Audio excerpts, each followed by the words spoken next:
দর্শক, রাজধানীর DNCC special হাসপাতালে আছেন আমাদের সহকর্মী আর কে রেজা। তিনি সেখান থেকে জানাচ্ছেন হাম পরিস্থিতির সবশেষ অবস্থা।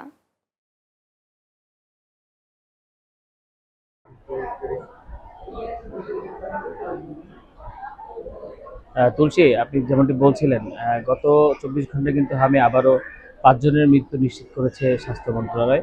আমি এখন রয়েছি মহাখালীর ডিএনসিসি ডেডিকেটেড কোভিড-19 হাসপাতালে। আমি যদি একটু দেখানোর চেষ্টা করি বর্তমান পরিবেশ ও পরিস্থিতি।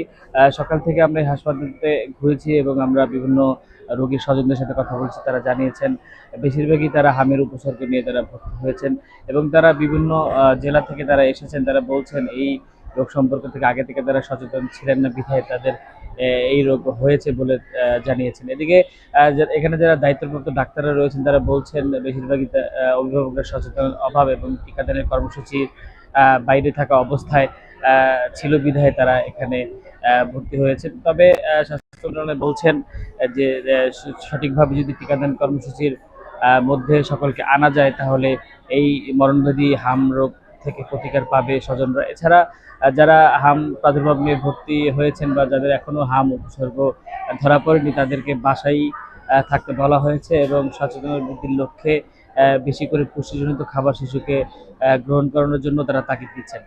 তো এই ছিল আমার কাছ থেকে তুলসী সর্বশেষ অবস্থা।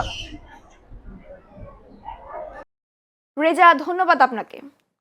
দর্শক, এবার আমরা চলে যাচ্ছি ঠাকুরগাঁওয়ে। সেখানে 250 শয্যা বিশিষ্ট জেনারেল হাসপাতাল থেকে এ বিষয়ে সবশেষ জানাচ্ছেন সহকর্মী জয় মহন্ত অলোক।